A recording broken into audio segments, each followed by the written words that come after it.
Hi everyone. Say hi, Olivia. Hi. So today we're going to read you a story about Kipper gets Nits. Kipper gets nits. Yeah, because every little boy and girl, most boys and girls at some point will pick up nits, especially if you're in school. Those little buggers can get in your hair, can't they, Olivia? Yeah. We're lucky we've avoided them so far, but let's see if Kipper gives us any tricks. Let's see. Kipper gets nits. Kipper was in the garden with Dad and Biff and Chip. They were watering sunflowers. Mum was going to give a prize to the tallest sunflower. Which one is the tallest one, Olivia? I think this one. This one over here, yeah, that's actually getting tall, isn't it? Dad's sunflower is winning, but only just, said Biff. Mum is going to judge them in 2 weeks' time, so we've got time to catch up. Kipper keeps scratching his neck, said Chip. I think he must have fleas. It can't be fleas, said Dad. But you might have head lice, said Mum. Try not to scratch. Said Biff. That's horrible. It's not horrible, said Mum. I had head lice when I was a little girl. It doesn't mean you're dirty. Let me have a look. Said Mum. I think I can see some lice and nits. But I'll have a look. I'll go to the chemist and get a louse comb to make sure. If it is head lice, we'll have to tell the school, said Mum.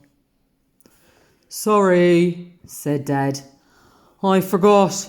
The school sent this letter about nits. The chemist showed Mum a special kit to get rid of the lice. This is a bug buster kit, he said. Don't forget to check the whole family. Yeah, it's important, isn't it? Because sometimes if one person has them, they can jump onto each other's heads, can't they? Yeah. We'll have to do some bug busting, said Mum. Dad washed the children's hair and put conditioner on it. Conditioner makes them slip out, doesn't it? Then Mum combed it. Biff didn't have any lice in her hair, but Chip and Kipper did. And the combing got rid of their lice. So you can get a special little comb to get rid of the lice, a real little skinny one. Real thin one. Mum plaited Biff's hair tightly to keep it out of the way. So that's a good idea to plait your hair, isn't it? Now I want to see how your sunflowers are doing, said Mum. They're all quite tall, said Mum, but Dad's is winning. There's still time, said Mum. The next day, Kipper got up early. He got the watering can and plant food and went out to his sunflower. Floppy came to help. Kipper put the plant food into the water and gave it to his sunflower. This should do the trick, he said. Floppy wagged his tail. Looks like a good idea, doesn't it? A few days later, after the bug busting, Chip put plant food into the watering can and went out to his sunflower. He was watering his sunflower with the plant food. This should do the trick, he said. Floppy wagged his tail. Later that week, Biff got up early. She watered her sunflower with the plant food too. That should do it, she said. Oh, looks like this little boyo might have the fleas too, huh? He's scratching, isn't he? Yeah. Later, Dad went to check on his sunflower. It was taller than the others, but snails had eaten the leaves. Oh no! And the head was droopy.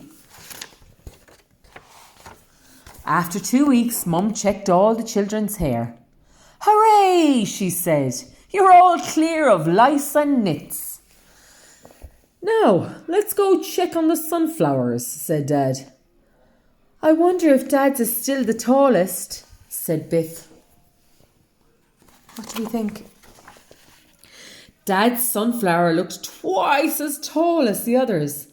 Aren't I a genius? Asked Dad. Oh, Dad, laughed Biff. It needed a helping hand, said Dad, after the snails attacked it. That's cheating, said Mum. No prize for you. Look, he has it all tied up with bamboos. He cut it off and he stuck it over the top of it. What do you think about that? Nothing. Is that cheating? Yes. Mum started measuring the other sunflowers. Floppy started scratching. Has he got nits too? Asked Biff. Not nits, said Dad. He's got fleas. So let's talk about the story. Why did Mum say getting nits wasn't horrible? I don't know. Mum said getting nits wasn't horrible because she got them when she was a little girl in school too. And they don't always stick to children who have dirty hair. They like clean hair, you know, nits do. Did you know that? No. Now you know. Now, why do you think Mum wanted to tell the school about Kipper's nits? Why did Mum want to tell the school? Because, they might spread. They might spread and they might jump onto the little girl or boy that you're sitting beside, mightn't they? So it's good for the school to know so that everybody can manage their hair. How did Mum and Dad get rid of the head lice? What did they do, Olivia? Can you remember? Get a comb and comb it out. They sure did. They got some special bug busting stuff and a comb, didn't they? Yeah. What would you do if you had head lice? What would you do? Bust them out You would bust them out. with my foot. Oh, well, maybe not with your foot. What did Mum use? Comb. A comb. So now, guys, it's okay if you get nits, isn't it? We'll comb them all out. Your mum or your dad or somebody at home can help to comb them out, can't they? And it's important to let your school know so that nobody else gets them. Okay, that's all for today. Bye for now. Oh, look, here we have the life cycle of the head lice. So these are how the head lice begin. So, eggs stick to the hair, eggs hatch. Then they come out here like this. This is stage 3. These are the fully grown lice. And then the female lays a new set of lice. So it's important to make sure that you get those bugs out of your hair because it might just start with 1 and then it could go to 2 and so on and so on. And they can lay hundreds of these little eggs at a time. So you want to make sure that you get them all out of your hair. And a good trick that we learned from that was the conditioner, wasn't it? Okay, guys, that's all for today. We hope you enjoyed the book about Kipper getting nits. And remember, it's okay if you get nits too. You just have to comb them out. Yeah!